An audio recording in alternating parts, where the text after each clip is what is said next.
ஒரு பெரிய ஆறு, அதை கடந்து அடுத்த பக்கம் போகணும். இந்த பக்கம் 8 பேர் நின்றுட்டு இருக்கிறாங்க. 8 பேரும் சேர்ந்து ஒரு குழுவா வந்திருக்கிறாங்க. இவங்க எல்லாருமே பண்டிதர்கள், குருமார்கள், அதாவது அறிவாளிகள். இவங்க எல்லாரும் அந்த ஆற்றை கடந்து அடுத்த கரைக்கு போகணும்.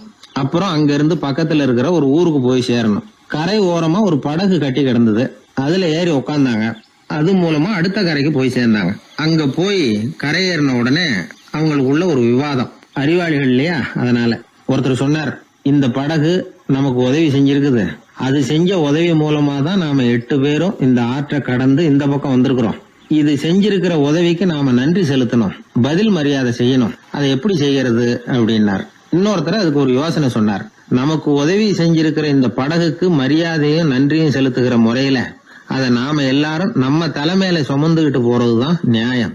ஏன்னா நம்ம அது சுமந்தது இல்லையா, அதுக்கு பதிலா நாம அதை சுமக்கணும். அதுதான் சரியான நன்றியா இருக்கும் அப்படின்னார். இதுதான் சரியான யோசனைன்னு எல்லாரும் ஒத்துக்கிட்டாங்க. அவ்வளவுதான். உடனே அந்த படகை தூக்கி தலையில வச்சுக்கிட்டு 8 பேர் நடக்க ஆரம்பிச்சிட்டாங்க.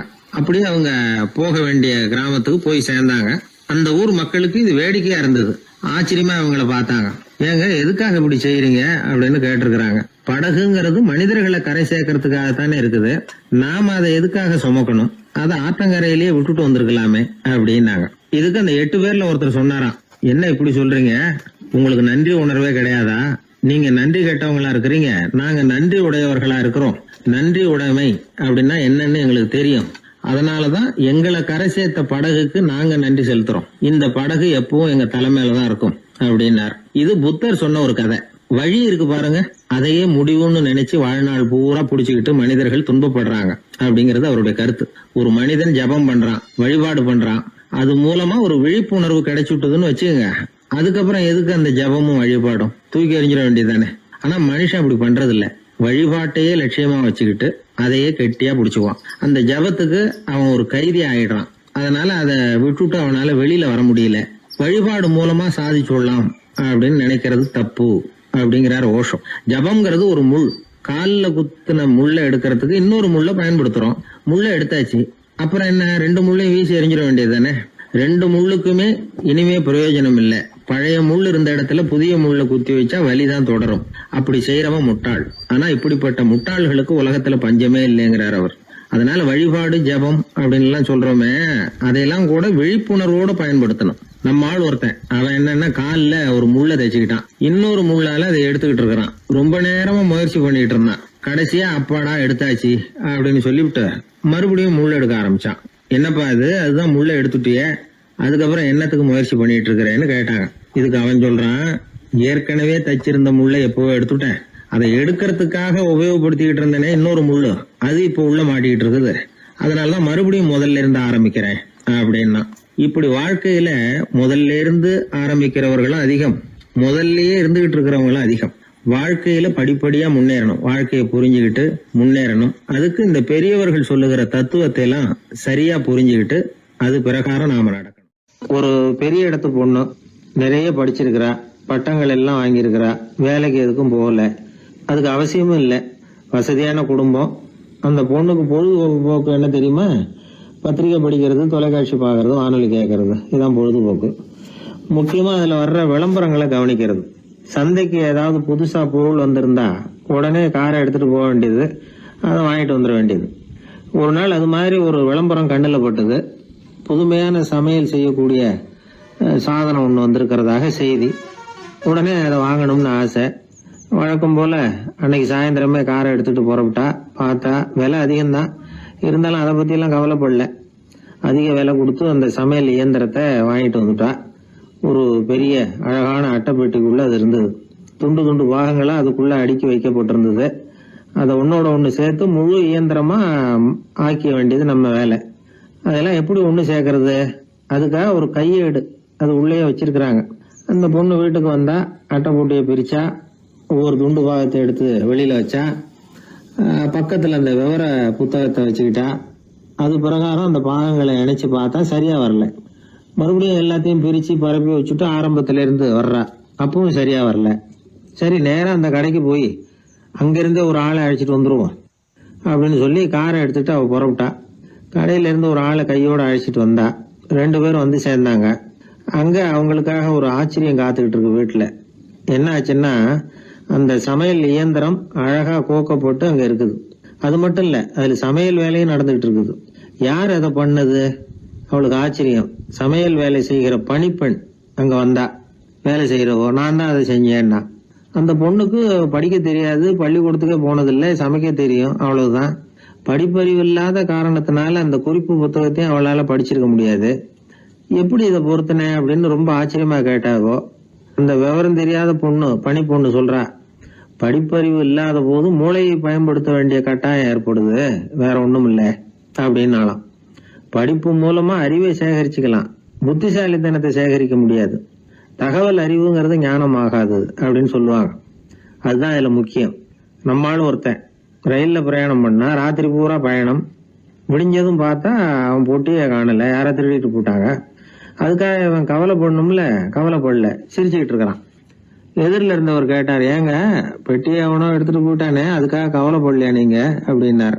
நான் எதுக்காக கவலைப்படணும், அதோட சாவி என்கிட்ட தானே இருக்கு அப்படின்னு நானா. இவன் தந்தியை விட வேகமா போகக்கூடியது எது அப்படின்னு கேட்டார் ஒருத்தர். வதந்தின்னார் இன்னொருத்தர்.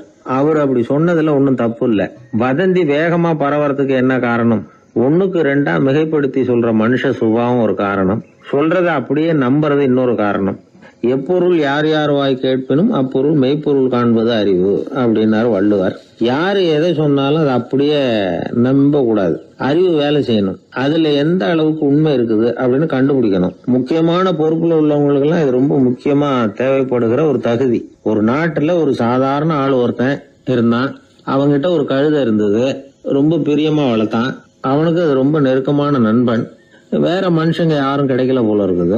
அந்த கழுதைக்கு கந்தர்வசேனன் அப்படின்னு பேர் வச்சான். அந்த பேரை சொல்லிதான் அவன் அதை கூப்பிடுறது வழக்கம். அவ்வளவு பிரியமா வளர்த்த அந்த கழுதை ஒரு நாள் திடீர்னு செத்து போச்சு. எப்படி இருக்கும் அவனுக்கு? ரொம்ப சங்கடப்பட்டான், சாப்பிட கூட பிடிக்கல. அவனுக்கு முகத்தை மூணு வச்சுக்கிட்டு அவன் பாட்டு உட்காந்துருக்கிறான். இந்த நேரம் பார்த்து அவனுக்கு வேண்டியப்பட்ட ஒருத்தன் அந்த பக்கமா வந்தான். அவனை பார்த்தான். ஏன்டா அப்படி உட்காந்துருக்கிற அப்படின்னு கேட்டான். கந்தர்வசேனை செத்து விட்டதா சொல்லி குலுங்கி அழ ஆரம்பிச்சுட்டான் இவன். கந்தர்வசேனன் யாருன்னு கேட்டான் இவன். அப்படி கேட்ட உடனே அவன் இன்னமும் சத்தம் போட்டு ஒவ்வொன்னு கத்த ஆரம்பிச்சுட்டான். துக்கம் அதிகமாயிட்டுது. அவன் அழற வேகத்தை பார்த்ததும், சரி கந்தர்வசேனன்கிறது முக்கியமான ஒரு பெரிய மனுஷன் போல இருக்கு அப்படின்னு இவன் முடிவு பண்ணிட்டான். நம்ம ஃப்ரெண்டோட துக்கத்தை நாமளும் பகிர்ந்துக்கணும்னு நினைச்சான். உடனே தலையை மொட்டை அடிச்சுக்கிட்டான், மீசை எடுத்துட்டான், கருப்பு உடை போட்டுக்கிட்டான். கந்தர்வசேனன் இறந்த செய்தி இப்படி காத்து வாக்குல பரவ ஆரம்பிச்சது ஊர் பூரா.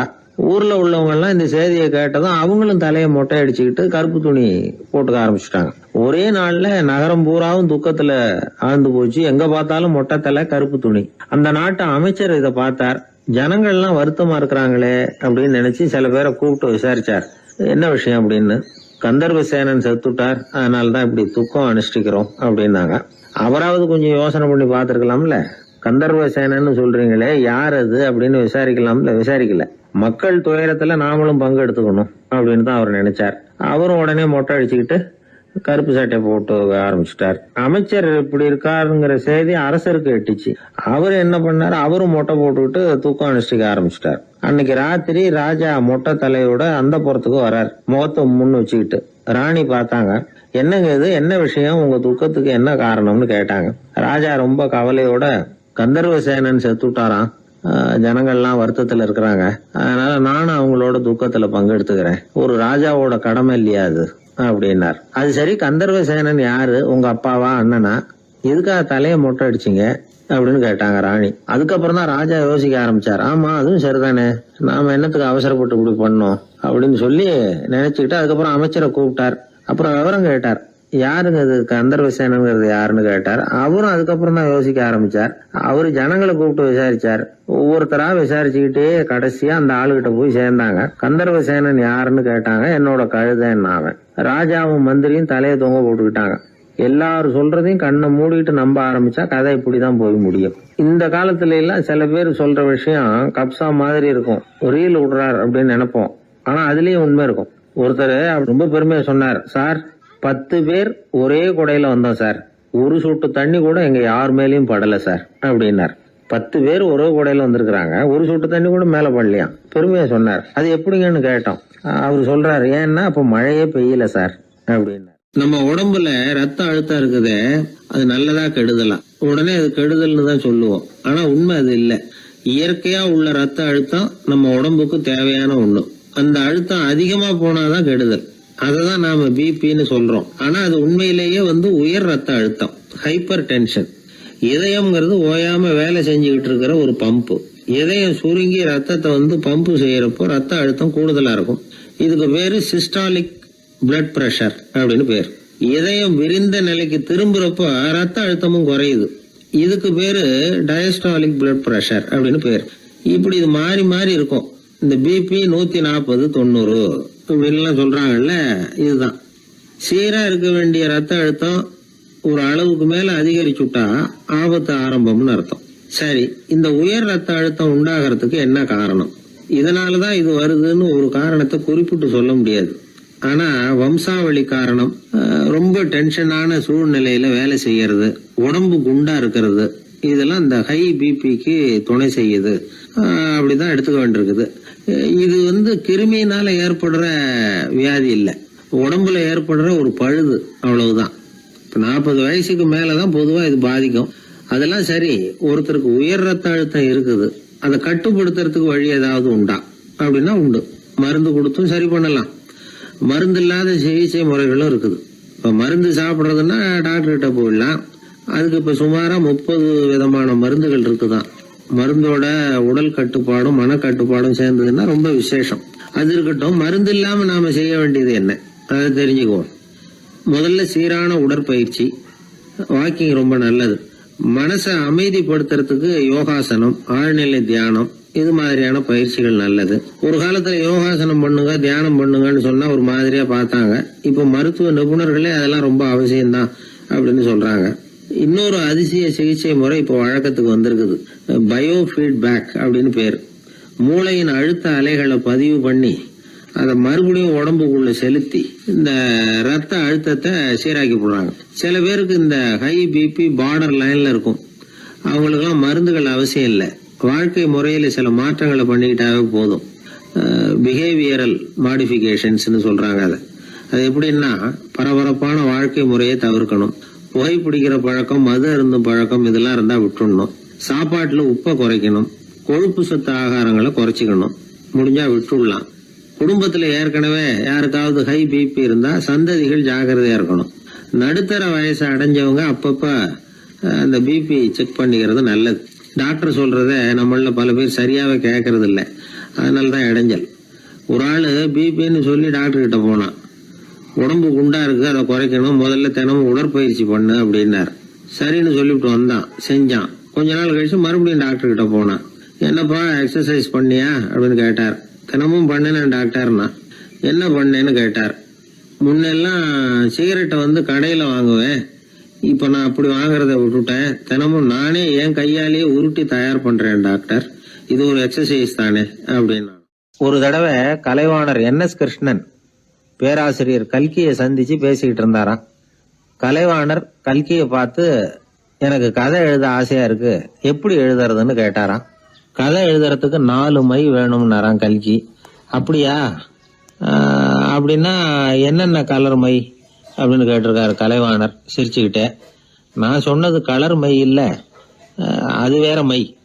அதாவது கதை எழுதுறதுக்கு தேவைப்படுகிற 4 மை எதுன்னா, 1 திறமை, 2 பேணாமை, 3வது தனிமை, 4வது பொறுமை அப்படின்னாராம். உடனே கலைவாணர், உங்க யோசனை அருமை அப்படின்னாராம். அதுதான் கலைவாணர். பொதுவா எழுத்தாளர்கள் எழுதுற மாதிரி நடந்துக்கிறது இல்ல. ஆனா கலைவாணர் என்ன சொல்லுவாரோ அதே மாதிரி நடந்துக்குவார். எல்லாருக்கும் எல்லாம் கிடைக்கணுங்கிற கருத்தை சினிமா படங்கள்ல வலியுறுத்துவார். அதே மாதிரி நடைமுறை வாழ்க்கையிலேயே எல்லாருக்கும் எல்லாமும் கொடுப்பார்.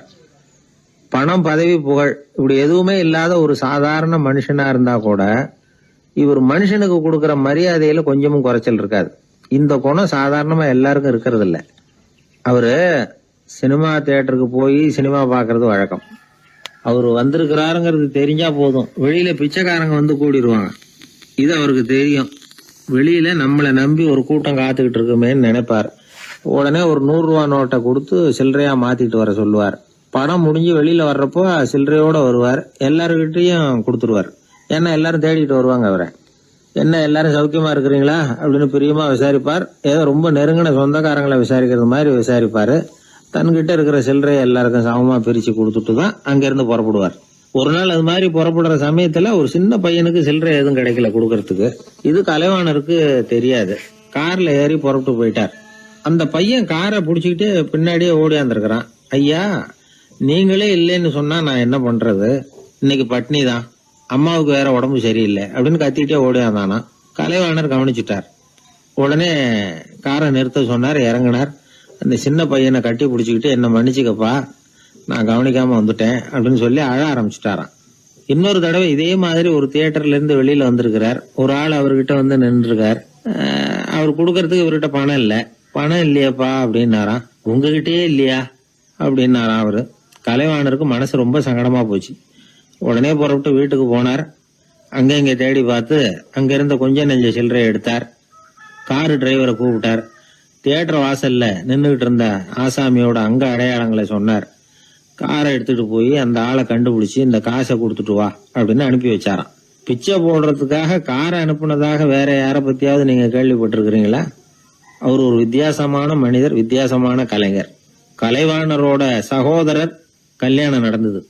அதுல தியாகராஜ பாகவதர் கச்சேரி முடிஞ்ச உடனே அதுல சம்பந்தப்பட்ட கலைஞர்களுக்கெல்லாம் கலைவாணர் பரிசுகள் கொடுக்கிறார். அந்த கச்சேரியில கடம் வாசிச்சவருக்கு மட்டும் மத்த எல்லாருக்கும் கொடுத்ததை விட பெருசா ஒரு வெள்ளி கோப்பையை பரிசா கொடுத்தாராம். மத்தவங்களுக்கு எல்லாம் சின்னதா கொடுத்துட்டு கட வித்துவானுக்கு மட்டும் பெருசா பரிசு கொடுக்குறீங்களே ஏன்னு கேட்டிருக்கிறாங்க. அதுக்கு கலைவாணர் விளக்கம் கொடுத்தாராம். இப்பெல்லாம் ரயில்ல கூட்டம் அதிகங்கிறது உங்களுக்கு எல்லாருக்கும் தெரியும். இந்த வித்வான் இவ்வளவு பெரிய மண்பானைய ரயில்ல ரொம்ப பத்திரமா உடையாம ரொம்ப தூரத்துல இருந்து கொண்டு வந்திருக்கிறாரே, அது என்ன சாமான்யமான காரியமா? அவரோட அந்த சாமர்த்தியத்தை பாராட்டுறதுக்காக தான் அவருக்கு இவ்வளவு பெரிய பரிசு அப்படின்னா. ஒரு மனிதன் கோபப்படும் பொழுது அவனை நல்லா கவனிச்சு பாருங்க. ஏதாவது ஒரு மிருகத்தின் சாயல் அவன் முகத்துல தெரியும். முகம் அழகா இருக்கிறது எப்போ? அவன் புன்னகையோட இருக்கிறப்பதான். கோபமா இருக்கிறப்ப முகம் அழகா இருக்காது. சார் கோபத்துல இருக்கார், இந்த கோபம் குறையறதுக்குள்ள ஒரு போட்டோ எடுத்துருங்க, அழகா இருக்கும் அப்படின்னு யாரும் சொல்றது இல்ல. போட்டோ எடுக்கிறவர் கூட எடுக்கிறதுக்கு முன்னாடி முகத்தை கொஞ்சம் சிரிச்ச மாதிரி வச்சுங்க சார் அப்படின்னு தான் சொல்லுவார். முகத்தை கொஞ்சம் கடுகடுப்பா வச்சுங்க சார், அப்பதான் நல்லா அமையும் அப்படின்னு சொல்லுவாரு. ஒரு உண்மை என்ன தெரியுமா? கோபம் மனசையும் கெடுக்கும், உடம்பையும் கெடுக்கும். கோபப்படுகிறவர்களின் ஆயுள் காலம் குறைகிறது அப்படிங்கிறது விஞ்ஞான உண்மை. சிரிக்கிறவங்க ஆயுள் காலம் அதிகரிக்கிறது அப்படிங்கறதும் விஞ்ஞான உண்மை. கோபப்படுறவங்களை யாரும் விரும்புறதில்ல. கோபப்படுற அப்பா அம்மா கிட்ட பிள்ளைங்க நெருங்காது. கோபப்படுற அதிகாரிகள் கிட்ட ஊழியர்கள் நெருங்க மாட்டாங்க. கோபப்படுற வாத்தியார்கிட்ட பிள்ளைங்க நெருங்குறது இல்ல. அவன் எப்ப பார்த்தாலும் வள்ளு வள்ளுன்னு விழுவான். அதனால எப்போ அவன் பக்கத்திலேயே இருக்கணும்னு ஆசைப்படுறேன் அப்படின்னு ஒருத்தன் சொன்னா அவனை இவன் வேடிக்கை பார்க்க ஆரம்பிச்சுட்டான் அப்படின்னு அர்த்தம். சரி, இந்த கோபம் எதனால வருது? இயலாமையினாலதான் வருதான். இப்ப நீங்க நினைக்கிறத நிறைவேற்றக்கூடிய சாமர்த்தியம் உங்ககிட்ட இல்லைங்கிறப்போ அது கோபமா வெளிப்படுது, அவ்வளவுதான். திறமை உள்ளவன் கோபப்பட வேண்டிய அவசியமே இல்லை. ஒரு உண்மையான கவிஞன் கிட்ட போய் ஒரு கவிதை எழுதி கொடுங்க அப்படின்னு சொன்னா அவன் உடனே எரிச்சல் அடையக்கூடாது. எரிச்சல் வந்தா அது அவனுடைய இயலாமையை காட்டுது. சிற்பி சிலை செதுக்கிறதுக்கு கோபப்படக்கூடாது. ஒரு அதிகாரி சொன்னார், நீங்க சொல்றதெல்லாம் சார் தான் சார், இருந்தாலும் கோவப்படலைன்னா வேலை நடக்காது சார், அதனாலதான் தினமும் ஆபீஸ்ல கத்திட்டு கிடக்குறேன் அப்படின்னார். ஆனா உண்மை என்ன தெரியுமா? கத்துறதுனால கத்துறதுதான் நடக்குமே தவிர காரியம் நடக்காது. வேலை நடக்கிறது மாதிரி ஒரு பாவனை நடக்கும், அவ்வளவுதான். தவறு செய்கிறவர்களுக்கு தண்டனை கத்துறது மட்டும் இல்ல, திட்டு வாங்குற யாரும் தான் செஞ்சது தவறுதான் அப்படின்னு ஒத்துக்கிறது இல்ல. அத அவங்க உணர்றதும் இல்ல. அப்படி இருக்கிறப்போ திட்டுறதுனால என்ன பிரயோஜனம்? திட்டுறது நோக்கம் என்ன? திட்டு வாங்குறவங்க திருந்தணுங்கிறது தானே. நோக்கம் நிறைவேறாதுன்னா எதுக்காக கத்தணும்? திட்டுறது மூலமாவே ஒருத்தனை திருத்த முடியும்னா திருடுறவனை எல்லாம் கூப்பிட்டு கொஞ்ச நேரம் திட்டி போயிட்டு வாப்பா, இனிமே நீ திருந்திவிட்ட அப்படின்னு சொல்லி வச்சுடலாமே. இதுல நாம முக்கியமா புரிஞ்ச வேண்டியது என்னன்னா, கோபம்ங்கிறது நாம அடுத்தவங்களுக்கு கொடுக்கிற தண்டனை இல்ல, அது நமக்கு நாமே கொடுத்துக்கிற ஒரு தண்டனை. அடுத்தவங்களை திருத்துறதாக நினைச்சுக்கிட்டு நம்ம நாமே கெடுத்துக்கிற ஒரு முயற்சி. நம்ம மனசு கெட்டு போகுது, நம்ம உடம்பு கெட்டு போகுது, அதுதான் கண்ட பலன். நம்ம ஆள் ஒருத்தன் சொன்னா, நான் கோபம் வந்துட்டுதுன்னா அதை மனிதர்கள் மேல காட்ட மாட்டேன் சார், அவங்கள திருத்த முடியாதுன்னு எனக்கு தெரியும் அப்படின்னா. வேற என்ன பண்ணுவேன் அப்படின்னு கேட்டேன். பாத்திரங்கள் பேர்ல காட்டுவேன், வீட்டுல இருக்கிற பாத்திரங்களை எல்லாம் எடுத்து வெளியில வீசி எறிவேன் அப்படின்னா. அதனால கோபம் குறைஞ்சுதா அப்படின்னு கேட்டாங்க. எனக்கு குறைஞ்சுது, ஆனா எதிர்த்த வீட்டுக்காரனுக்கு அதிகமாயிட்டுதுன்னு நானும். அது எப்படிறான்னு கேட்டிருக்காங்க. நான் எனக்கு கோபம் வந்த உடனே நேரம் அவங்க வீட்டுக்குள்ள போய் அங்க இருக்கிற பாத்திரங்களை தான் எடுத்து வெளியில வீசி எறிகிறேன் அப்படின்னா.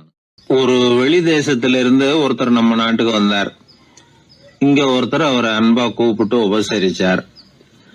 ஒரு ஆரஞ்சு பழத்தை அவர்கிட்ட கொடுத்தார். கொடுத்து சாப்பிட சொன்னார். அவர் அதை வாங்கினார். அதை அப்படியும் புரட்டி பார்த்தார். அவருக்கு ஒன்னும் புரியல. ஏன்னா அவர் தேசத்துல அது இல்ல போல இருக்கு. என்ன செய்யறதுன்னு அவருக்கு ஒன்னும் புரியல. அப்படியே கடிச்சு பார்த்தார். கசப்பா இருந்தது. தூக்கி எறிஞ்சுட்டார். அதை ஏன் தூக்கி எறிஞ்சுட்டீங்கன்னு கேட்டாரு இவர். கசக்குது, அதை எப்படி சாப்பிடுறது அப்படின்னாரு அவரு. அது அப்படி சாப்பிடக்கூடாது, மேல உள்ள தோலை எடுத்து எரிஞ்சுடணும், இனிப்பான பகுதி உள்ள இருக்குது அப்படின்னு விவரம் சொன்னார் இவர். இப்படி சொன்னவர் ஒரு யோகி. வாழ்வின் வெளிப்பக்கத்திலேயே இருந்துகிட்டு இருந்தா கசப்பான பிரச்சனைகளையே சந்திக்க வேண்டியிருக்கும். உள்பக்கத்துக்கு போகணும், அப்பதான் அங்க இருக்கிற இனிப்பை உணர முடியும் அப்படிங்கிறார் அந்த யோகி. நாமெல்லாம் 2 வகையான வாழ்க்கை வாழறோமா. மேலோட்டமான வெளிப்படையா உள்ள வாழ்வுங்கிறது ஒண்ணு, உள்ளார்ந்த வாழ்வுங்கிறது ஒண்ணு. வாழ்வின் வெளிப்புறம் பிரச்சனைகளும் சவால்களும் நிறைஞ்சது, உள்புறம் அமைதியா இருக்கிறது. இந்த உள்பக்கத்துலதான் மகிழ்ச்சியான வாழ்வுக்கு தேவையான புதையல் இருக்குதான். யாரு கண்டா அந்த புதையலை? ஆழ்நிலை தியானம் எல்லாம் பண்றாங்கல்ல, அது எதுக்காக? அந்த புதையலை கண்டுபிடிக்கிறதுக்கு தான். நாம் அந்த உள்பக்கத்துக்கு போய் அங்க உள்ள ஊக்க சக்தியையும் புத்திசாலித்தனத்தையும் பொறுக்கி எடுத்துக்கிட்டு அன்றாட வாழ்க்கையில அதையெல்லாம் உபயோகப்படுத்தணும். மனசு ஒரு குரங்கு மாதிரி அலையுதுங்கிறோம், அதை கட்டுப்படுத்த முடியலங்கிறோம். மனசு அலையிறது உண்மைதான். தேனி எதுக்காக அலையுது? தேனுக்காக அலையுது. அது மாதிரிதான் மனசும் அலையுது. மகிழ்ச்சி, சாந்தி இதுகளை தேடி அலையுது.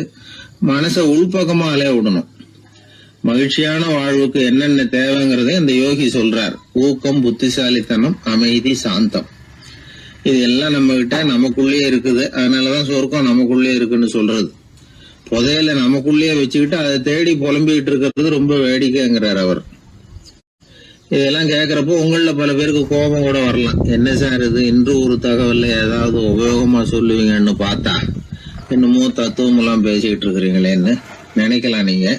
இதுவும் உபயோகமான விஷயம்தான். நாம தியானம் அது இதுன்னு எதுவும் பண்ணலன்னா கூட மனசுல அழுத்தமோ இறுக்கமோ இல்லாம எப்பவும் சந்தோஷமா இருக்கிறதுக்கு பழகிக்கிட்டா அதுவே போதும். ஏன்னா மன இறுக்கத்தினாலேயே ஏகப்பட்ட நோய்கள் வருதான். பெருவாரியான உடம்பு கோளாறுகளுக்கு வாழ்க்கையின் விரக்தியாலேயும் தோல்விகளாலேயும் ஏற்படுற மன இறுக்கம்தான் காரணம்ங்கிறது மருத்துவ ஆராய்ச்சி முடிவு. நான் இறுக்கம் இல்லாம இருக்கிறதுக்கு தான் பிரியப்படுறேன், இந்த சமூகம் அதுக்கு இடம் கொடுக்கலையே, என்ன பண்றது அப்படிங்கிறது சில பேரோட கேள்வி. இந்த சமூகத்தை சரி செய்ய வேண்டியது நாம தான்.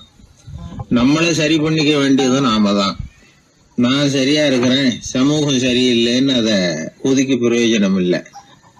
ஒரு குடும்பஸ்தர், அவர் மனசுல எப்பவும் டென்ஷன்.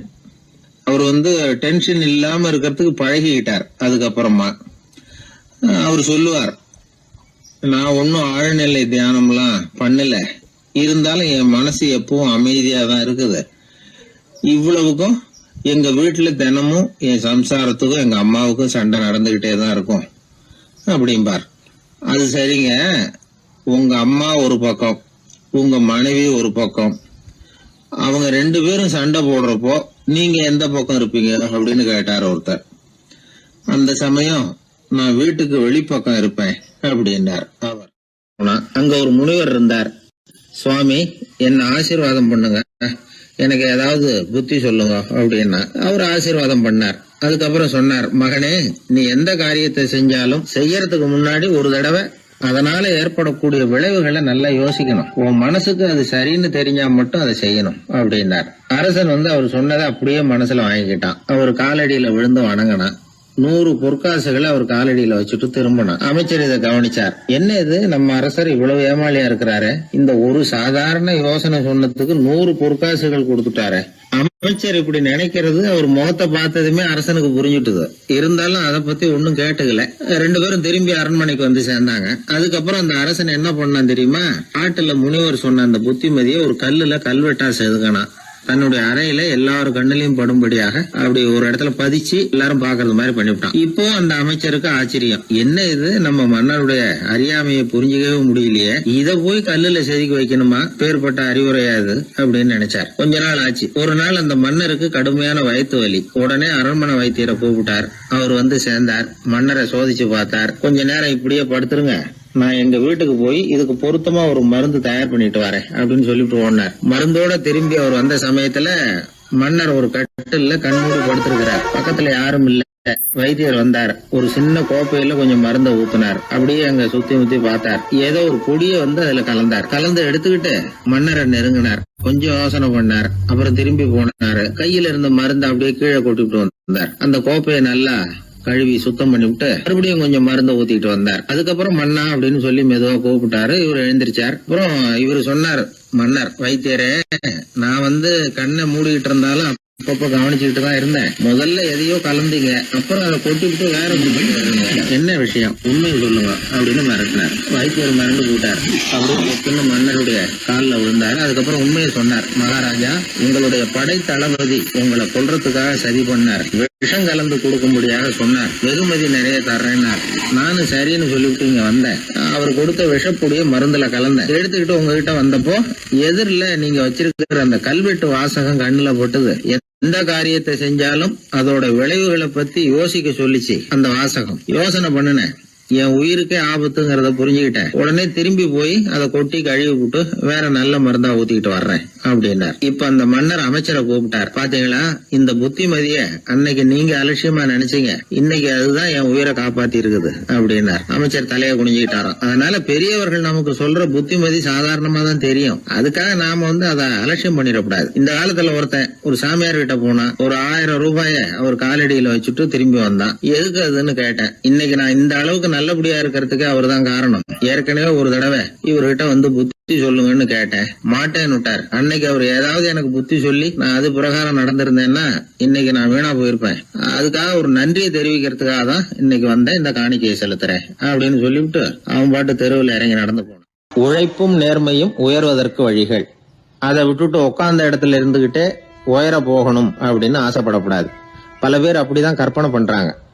அந்த கற்பனையிலேயே பாதி வாழ்க்கை ஓடி போடுது.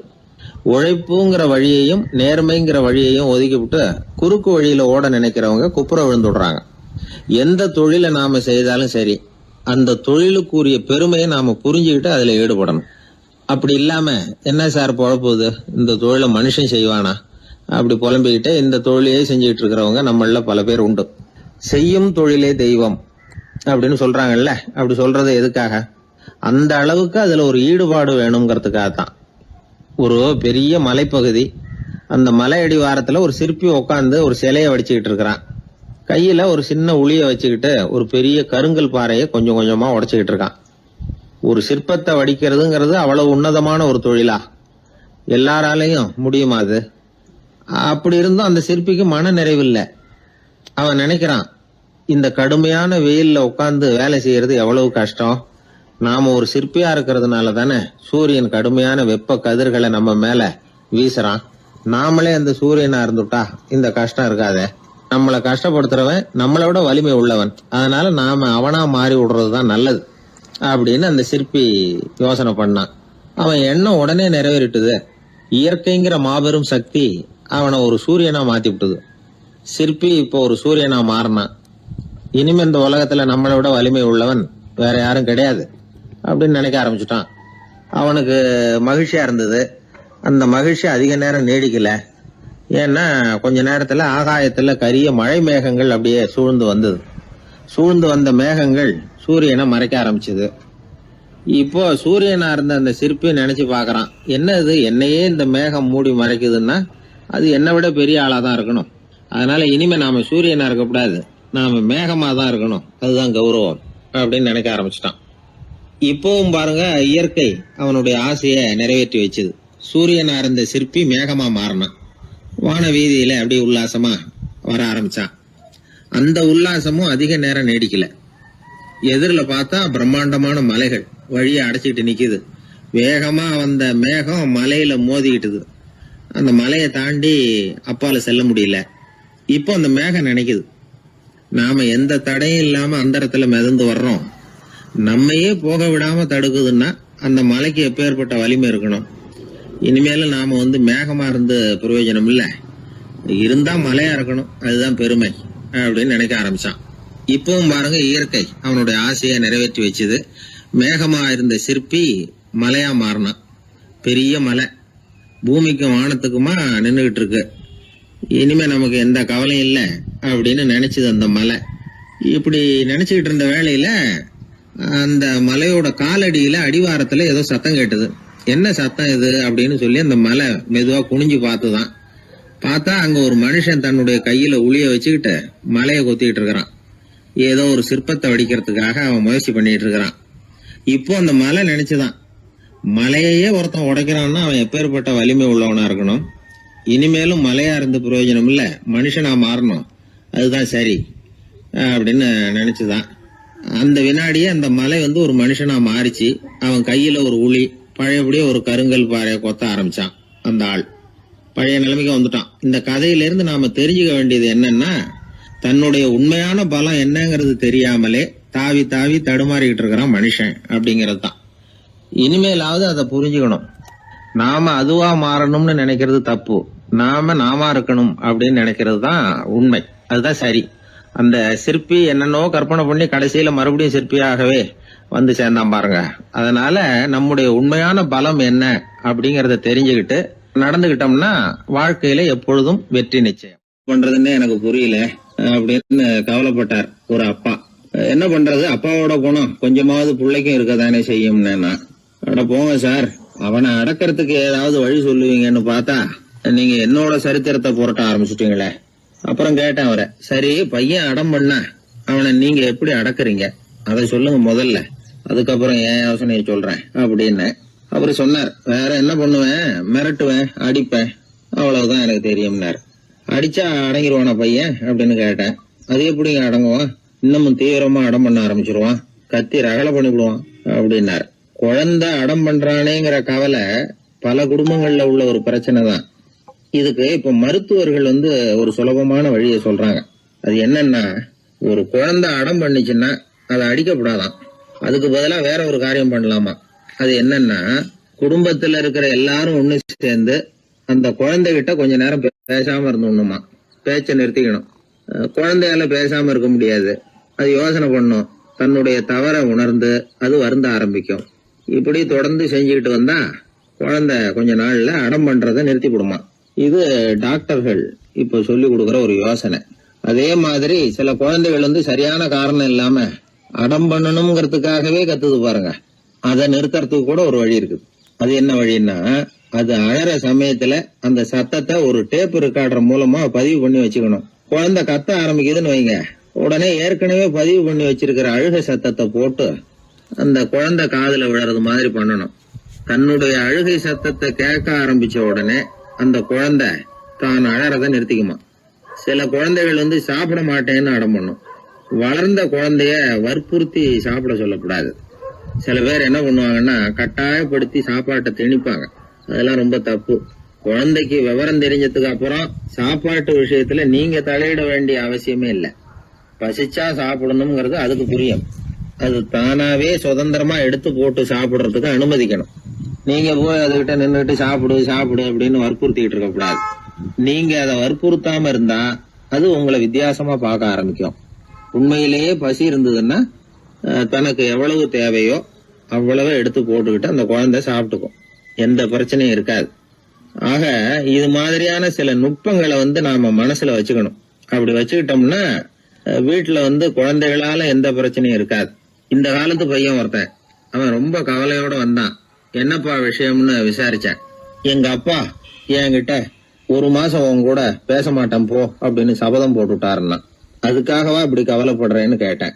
இல்லைங்க, அந்த 1 மாச கெடு இன்னையோட முடியுது, அதுக்காக கவலைப்படுறேன் அப்படின்னா. ஒரு பெரிய சிந்தனையாளர் இருந்தார். அவர் ரஷ்யாவில் இருந்தார். நிறைய புத்தகங்கள் எழுதியிருக்கிறார். அவர் பேரு ஓஸ்பென்ஸ்கி. உலகின் மிகச்சிறந்த 3 புத்தகங்கள்ல ஒண்ணு இவர் எழுதியிருக்கிறார் அப்படின்னு கூட சொல்றது உண்டு. அப்பேற்பட்ட எழுத்தாளர்.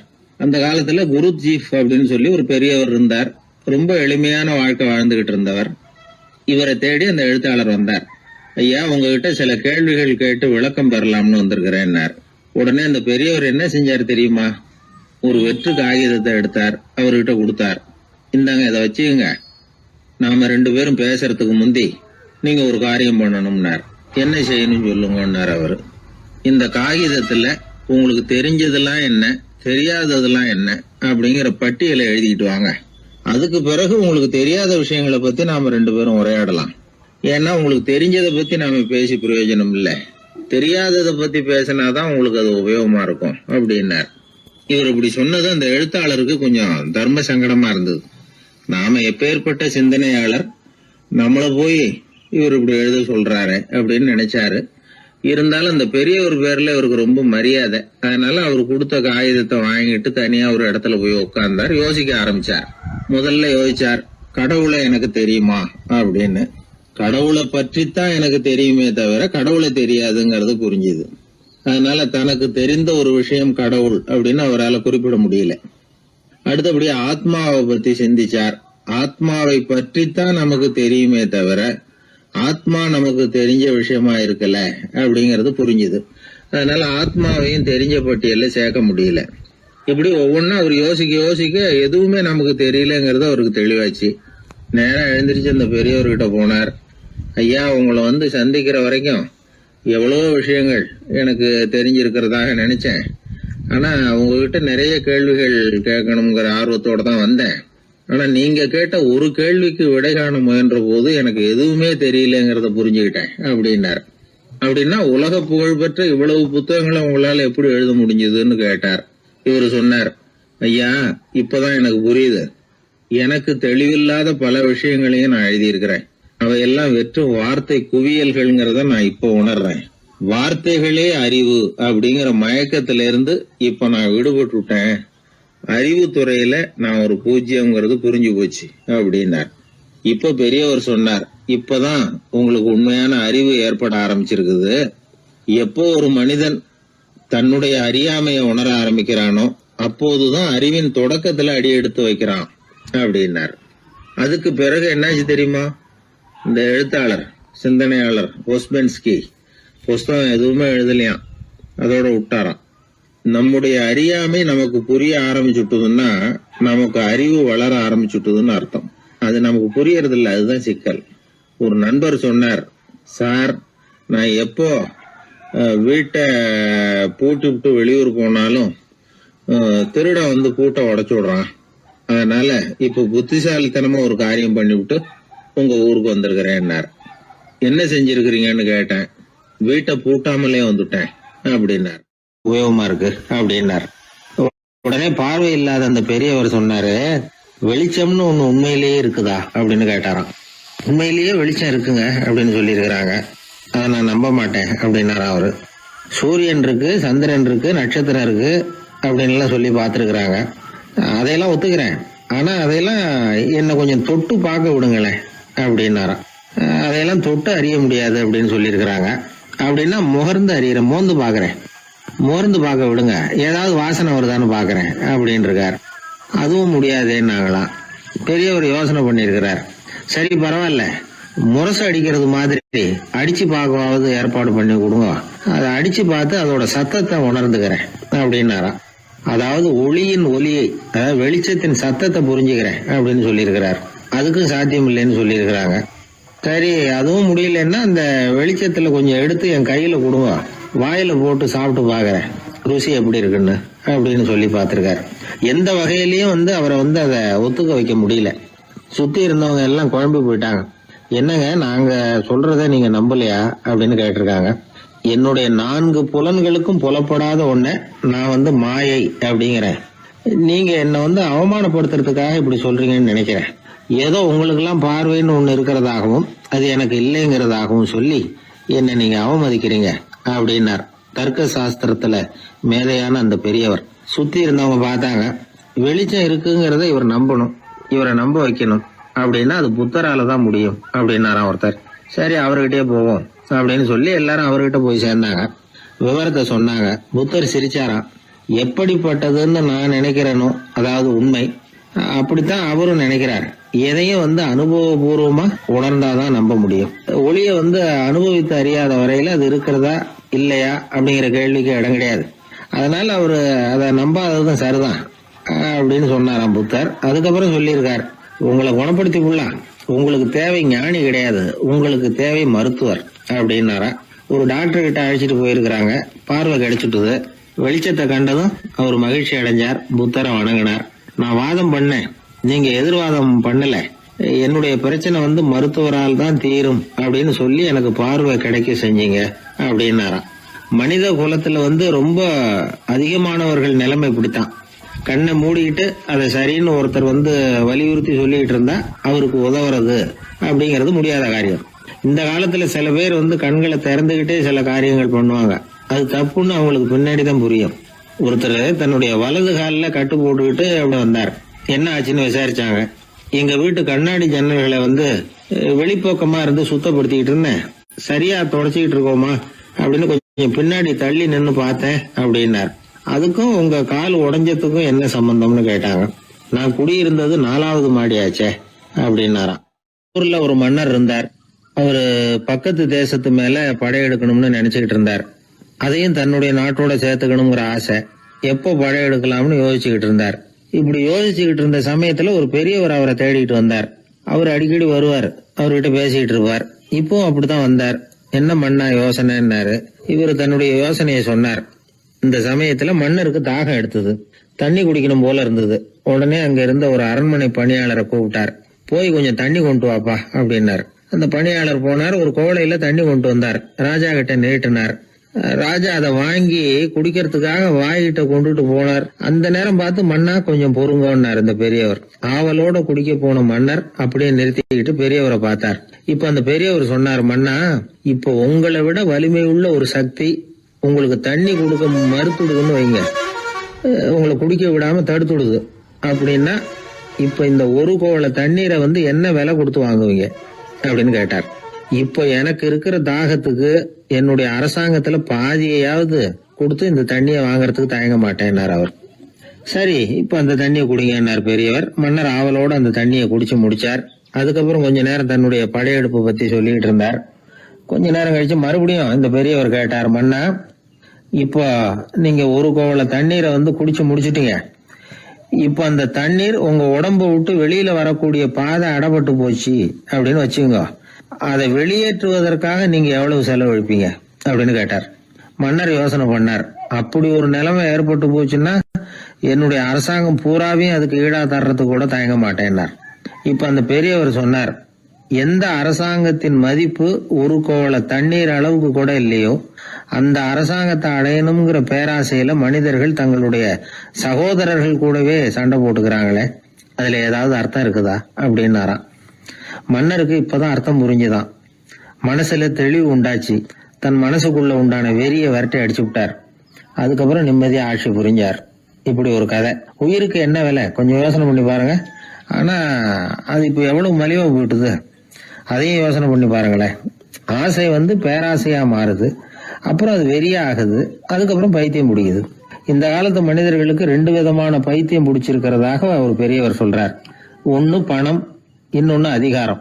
இதெல்லாம் எவ்வளவு காலத்துக்கு நீடிக்கும்? ஒரு சர்வாதிகார நாட்டுல 3 பேர் ஜெயில இருட்டு அறையில பேசிக்கிட்டு இருக்கிறாங்க. நீ எப்படி இந்த ஜெயிலுக்கு வந்த அப்படின்னு ஒருத்தர் கேட்டாராம். இந்த நாட்டு ராஜாவை ஆதரிச்சு நான் பிரச்சாரம் பண்ணினேன், அதனால கூட்டத்துல தகராறு வந்துட்டுது, கலவரமா போச்சு, அதுக்கு நான் தான் காரணம்னு அரெஸ்ட் பண்ணி இங்க கொண்டாந்து போட்டாங்க அப்படின்னாரா அவரு. சரி நீ எப்படி இங்க வந்த அப்படின்னு இன்னொருத்தரை பார்த்து கேட்டிருக்காரு. நான் இந்த நாட்டு ராஜாவை எதிர்த்து பிரச்சாரம் பண்ணேன், அதனால கலவரம், அரெஸ்ட் பண்ணி கொண்டாந்து போட்டாங்கன்னார். சரிப்பா நீ எப்படி அங்க வந்த அப்படின்னு 3வது ஆளை பார்த்து இவங்க கேட்டாங்களாம். இதுக்கு அந்த ஆள் மெதுவா வெளிச்சத்துக்கு நான் தான் இந்த நாட்டு ராஜா அப்படின்னா. சில பேருக்கு தொட்டதெல்லாம் வெற்றியா முடியும், சில பேருக்கு தொட்டதெல்லாம் தோல்வியா முடியும். இதுல உள்ள ரகசியம் என்ன அதை தெரிஞ்சுக்கணும்னா இந்த கதையை கேளுங்க. ஜப்பான்ல ஒரு பெரிய வீரர் இருந்தார். அவர் பேரு நொபுனாகா. அவர்கிட்ட இருந்த படை வீரர்கள் கொஞ்சம் பேர் தான். சிறிய படை பலத்தை வச்சுக்கிட்டு பெரிய பெரிய படைகளை எல்லாம் முறியடிச்சிருக்கிறார். அவர் அவ்வளவு சாமர்த்தியம் உள்ளவர். ஒரு தடவை எதிரி மீது படையெடுத்து போயிருக்கிறார். அப்போ அவருடைய படை வீரர்களுக்கும் தளபதிக்கும் ஒரு சந்தேகம் வந்துட்டுது. இந்த போர்ல நாம வெற்றி பெற முடியுமா அப்படிங்கிற சந்தேகம் இருந்தாலும் இதை எப்படி தலைவர்கிட்ட தெரிவிக்கிறது? ரொம்ப யோசனை பண்ணாங்க. கடைசியா கொஞ்சம் துணிச்சலை வரவழைச்சுக்கிட்டு மெதுவா கேட்டுட்டாங்க. அவரு பார்த்தார், சரி அதை நாம முடிவு செய்ய வேணாம். புத்த விகாரத்துக்கு போயிட்டு வருவோம், பூவா தலையா போட்டு பாத்துருவோம், என்ன வருதோ அது பிரகாரம் செயல்படுவோம். என்ன சொல்றீங்க? ஏன்னா போருக்கு செல்லும் பொழுது முழு மனசோட போகணும், ஊசலாட்டம் இருக்கக்கூடாது அப்படின்னார். தளபதியும் படை வீரர்களும் சரின்னு ஒத்துக்கிட்டாங்க. உடனே அவங்க எல்லாரும் அங்க பக்கத்துல இருந்த கோயிலுக்கு போனாங்களாம். தலைவர் உள்ள போனார். எல்லாரும் ஆவலோட வெளியில காத்துக்கிட்டு இருக்கிறாங்க. ரொம்ப நேரத்துக்கு அப்புறம் அவர் வெளியில வந்தார். தளபதி, துணை தளபதிகள் எல்லாரையும் கிட்டத்துல கூப்பிட்டார். அவங்க முன்னிலையில ஒரு தங்க காசை எடுத்தார். இத பாருங்க, இப்ப பூவா தலையா போட்டு பாத்துருவோம். பூ வந்தா தோத்துருவோம், தலை வந்தா ஜெயிச்சிருவோம். அதனால பூ விழுந்தா போர் வேணாம், அதை தவிர்த்துருவோம். தலை விழுந்ததுன்னா போருக்கு போவோம். விதி இப்போ நம்ம கையில தான் இருக்கு. இங்க என்ன தீர்ப்பு கிடைக்குதோ அது பிரகாரம் நடப்போம் அப்படின்னு சொல்லிவிட்டு தங்க காசு சுண்டி போட்டார். அது அப்படியே சுழன்று மேல போய் கணீர்னு தரையில வந்து விழுந்தது. எல்லாரும் ஆவலோடு அதை குனிஞ்சி பாக்குறாங்க. தலை விழுந்திருக்குது. ஒரே மகிழ்ச்சி, ஆரவாரம். அதுக்கப்புறம் அவங்களுக்கு சந்தேகம் வரவே இல்லை. அப்படியே உறுதியான ஒரு முடிவோட போருக்கு போனாங்க. வெற்றியோட திரும்பி வந்தாங்க. வெற்றி விழா நடக்குது. தளபதி பேசுறார், இந்த வெற்றியை காசுதான் முடிவு பண்ணிச்சு, அதனால விதியை வெல்ல யாரால முடியும் அப்படின்னார். சொல்லிவிட்டு உட்கார்ந்தார். அப்போ அந்த தலைவர் தன்கிட்ட இருந்த அந்த தங்க காசை எடுத்து ரகசியமா தளபதி கிட்ட கொடுத்தாராம். தளபதி அதை வாங்கி பாக்குறாரு.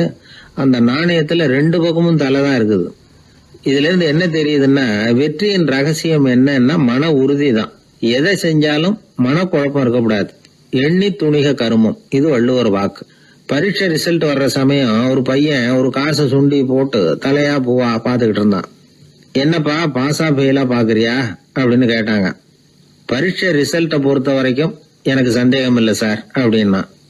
அப்புறம் எதுக்கு இது அப்படின்னு கேட்டாங்க. ரிசல்ட் வந்த பிறகு எங்க அப்பா என்னை திட்டுறதோட விட்டுருவாரா இல்ல அடிப்பாரா அப்படிங்கறத தெரிஞ்சுக்கிறதுக்காக இது அப்படின்னு. ஒரே ஒரு ஊர்ல ஒரு ராஜா இருந்தார். அவரு ஒரு வித்தியாசமான ராஜா. எந்த வகையில வித்தியாசமானவர்னு கேட்டா, மக்கள் கிட்ட வரி வசூல் பண்றதுல கொஞ்சம் வித்தியாசமானவர். மற்ற மன்னர்கள் மாதிரி ஒரு நேரடியா வரி வசூல் பண்றது இல்ல, கொஞ்சம் மறைமுகமா அதை பண்ணுவார். அது எப்படின்னா, ஒவ்வொரு குடிமக்களுக்கும் மாசம் ஒரு மரக்கால் நெல்லு மக்கள் கொடுக்கறது இல்ல, ராஜா மக்களுக்கு கொடுப்பார். ஒரு மரக்கால் நெல்ல, அதாவது அரண்மனையில இருந்து ஒவ்வொரு வீட்டுக்கும் நெல் வந்து சேர்ந்துரும். அந்த ஒரு மரக்கால் நெல்ல இவங்க வாங்கிட்டு அதுக்கு பதிலா ஒரு மரக்கால் அரிசியை ராஜாவுக்கு திருப்பி கொடுக்கணும். இதுதான் அந்த ஊர் வழக்கம். ராஜா வந்து ஜனங்களுக்கு நெல்லை கொடுத்துட்டு அதுக்கு பதிலா அதே அளவு அரிசியா திருப்பி வாங்கிக்குவார். இதை தவிர வரி ஏதும் வசூல் பண்றது இல்ல. இப்படி ஒரு ராஜா. இது மேம்போக்கா பாக்குறதுக்கு ஏதோ சாதாரணமா தெரிஞ்சாலும் குடிமக்கள் ரொம்பவும் கஷ்டப்பட்டாங்க. ராஜா கொடுக்கற நெல்லையும் அரிசியாக்கணும், அதோட இன்னும் ஒரு பாதி அரிசியை இவங்க சேர்த்தும் கொடுத்தாகணும். மக்கள் வந்து ராஜாவை திட்ட ஆரம்பிச்சுட்டாங்க. இந்த ராஜா எப்ப சாவார் அப்படின்னு எதிர்பார்க்க ஆரம்பிச்சுட்டாங்க. ஏன்னா ரொம்ப கஷ்டப்படுத்துறாரு அப்படின்னு. பல பேர் அந்த ஊர்ல வீட்டை காலி பண்ணி விட்டு வெளி தேசத்துக்கு போயிட்டாங்க. இங்க காலம் தள்ளுறது ரொம்ப கஷ்டம்னு. மக்கள் எதிர்பார்த்தது மாதிரியே நடந்தது. அந்த மன்னன் நோய் வந்து படுத்த படுக்கை ஆயிட்டான். ராஜா இப்படி சாக கிடக்குறாருன்னு தெரிஞ்சும் மக்கள் யாருமே வந்து பாக்கல. எப்படி பாப்பாங்க? அவர் தான் எப்ப போவாருன்னு பாத்துக்கிட்டு இருக்கிறாங்களே. என்னை ஏன் யாருமே வந்து பார்க்க மாட்டேங்கிறாங்க நம்ம குடிமக்கள்ல அப்படின்னு மந்திரி கிட்ட கேட்டார் ராஜா. நம்ம ஊர்ல மக்கள் எங்க இருக்காங்க பாக்குறதுக்குன்னாரு அவரு. ஏன் என்னாச்சு அவங்களுக்குன்னு கேட்டார். அமைச்சர் அப்பதான் அரசனுக்கு அவன் பண்ணின தவற வந்து சுட்டி காட்டினார். மக்களுக்கு இழைத்த கொடுமையை எடுத்து சொல்லி புரிய வச்சார். அதுக்கப்புறம் தான் மன்னருக்கு ஞானோதயம் வந்தது. செய்த பாவங்களை எண்ணி வருத்தப்பட்டான். மெதுவா அமைச்சர் பக்கம் திரும்பி, எங்க என் புள்ளன்னு கேட்டான். அவர் எங்கேயாவது ஊர் சுத்திக்கிட்டு இருப்பார், சூதாட்ட விடுதிகள்ல கிடப்பார் அப்படின்னாரு அமைச்சர். அவன் எங்க இருந்தாலும் உடனே அழைச்சிட்டு வாங்கன்னு உத்தரவு போட்டார் ராஜா. அடுத்த நாளே இளவரசனை கொண்டாந்து நிறுத்தினாங்க. தந்தையே, என்ன செய்யணும்னா சொல்லுங்க அப்படின்னு கேட்டான் இளவரசன். அவர் சொன்னார், மகனே, மக்களுக்கு வந்து நான் பொல்லாதவன் ஆயிட்டேன், அவங்க எல்லாம் என்ன நல்லவன்னு சொல்லணும். அப்படி அவங்கள சொல்ல வைக்க வேண்டியது உன்னோட பொறுப்புன்னார். தந்தையே, நீங்க வந்து கவலைப்படாதீங்க, உங்களை ரொம்ப ரொம்ப நல்லவர்னு மக்கள் சொல்லும்படியாக நான் செய்யறேன் அப்படின்னா பையன். அதுக்கப்புறம் கொஞ்ச நாள்ல பையன் பட்டத்துக்கு வந்தான். அவன் என்ன பண்ணான், வரி வசூல் பண்ற முறையில ஒரு மாற்றத்தை உண்டு பண்ணான். என்ன மாற்றம் பண்ணனான்னா, ஒவ்வொரு வீட்டுக்கும் ஒரு மரக்கால் உமிய கொடுக்கறது, அதுக்கு பதிலா ஒரு மரக்கால் அரிசியை வாங்கிக்கிறது. அப்பா என்ன பண்ணாரு, நெல்லை கொடுத்துட்டு அரிசியா வாங்கினார். இவன் மகன் உமிய கொடுத்துட்டு அரிசியா வாங்கினான். கொஞ்ச காலம் ஆச்சு. ஒரு நாள் மந்திரியை கூப்பிட்டு கேட்டான், அமைச்சரே, நம்ம ஊர் மக்கள் என்ன பேசிக்கிறாங்க அப்படின்னு. உங்க அப்பா ரொம்ப நல்லவன்னு பேசிக்கிறாங்க அப்படின்னாரு அமைச்சர். எப்படி இருக்கு பாருங்க, இவன் பண்ற கொடுமையில அப்பன்காரன் ரொம்ப நல்லவன் ஆயிட்டான். அதாவது இளவரசனை விட பழைய மன்னரே ரொம்ப நல்லவர், ரொம்ப பாதி கஷ்டம் தான் இது முழு கஷ்டம்ங்கிறது மாதிரி ஆயிட்டுது. எப்படியோ அப்பாவுக்கு கொடுத்த வாக்க புள்ள காப்பாத்தி விட்டான். அதாவது மன்னர் ரொம்ப நல்லவர்னு சொல்ல வைக்கிறேன்னு தானே சொன்னான், அதே மாதிரி சொல்ல வச்சுட்டான். இந்த காலத்துல இது மாதிரி அப்பாவுக்கு உதவுற பிள்ளைகள் உண்டு. ஒரு பிள்ளையாண்டான்னு சொன்னா, நான் எங்க அப்பாவுக்கு ரொம்ப ரொம்ப உதவியா இருக்கிறேன் அப்படின்னா. அப்படியா, உங்க அப்பாவுக்கு ரொம்ப உதவியா இருக்கிறியா அப்படின்னா, உங்க அப்பா என்ன செஞ்சுட்டு இருக்காருன்னு கேட்டேன். சும்மாதான் இருக்கிறார் அப்படின்னா அவன். சும்மா இருக்கிறதுக்கு இவன் உதவியா இருக்கிறானா? இப்படி இருக்கிறாங்க. அதாவது நல்லவன் அப்படின்னு பேர் வாங்குறது ரொம்ப கஷ்டம். அத எந்த வகையில வாங்கணும்னு முடிவு பண்றதுதான் முக்கியம். அதனால வாழ்க்கையில நாம மன்னரா இருந்தாலும் சரி, சாதாரண மக்களா இருந்தாலும் சரி,